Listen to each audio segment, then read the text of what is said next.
The text Reflections on the Vanity of Men by Mathias begins by critiquing human vanity, emphasizing its inescapable persistence even in the face of life's finitude.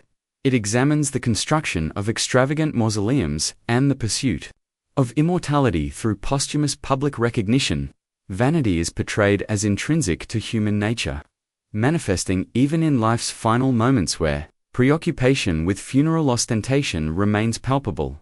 This passion also infiltrates pious acts, blinding individuals to their own pride when performing good deeds, as they seek personal satisfaction and acclaim for their virtue. Thus, the text reveals vanity's presence even in seemingly noble gestures. Mathias explores human vanity and its profound influence on individual actions and emotions.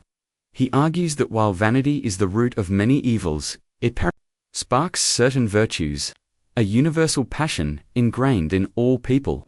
It drives us to conceal our flaws while magnifying those of others. Vanity may even give rise to virtues like courage, generosity, and perseverance. Yet it remains a vice, breeding ingratitude and disloyalty. The author suggests vanity is a transformative force, shaping human behavior and attitudes across life's facets. The text further dissects the link between vanity and self-love, depicting it as an ever-present passion that follows man relentlessly. Vanity fuels the rise of societies and empires, as people crave external validation and admiration. It molds personal tastes and aversions, and though it brings suffering, liberation from its grip is rare. Finally, vanity taints knowledge, fostering intellectual pride. Even malice is often mistaken for cleverness and paradoxically celebrated in certain contexts. Despite its ties to harmful behavior, vanity is also linked to knowledge, often giving rise to intellectual pride.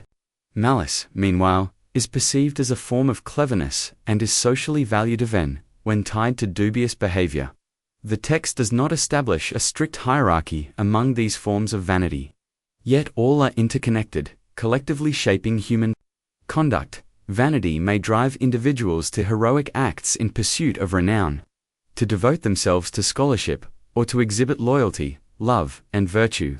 Ultimately, the text underscores that vanity is an intrinsic feature of human nature, one that does not fade with time but merely transforms.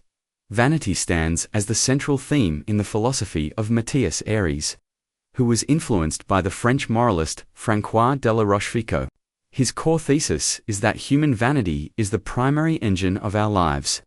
The text examines its manifold manifestations: the vanity of fame and reputation, the craving for admiration and legacy, yearning to be immortalized through deeds, the vanity of appearance, obsession with others' perceptions, seeking external validation to bolster self-worth, the vanity of knowledge, pride in intellectual superiority, striving to be revered for wisdom, the vanity of suffering, persisting in sorrow to appear admirable or virtuous, social vanity in status, desire to belong to elite circles, flaunting one's importance, the vanity of historical memory, longing to escape oblivion through posthumous glory, material vanity, accumulating wealth and luxury to signal superiority, the vanity of youth and beauty, equating self-esteem with physical allure, moral vanity, positioning oneself as ethically exceptional, the vanity of power,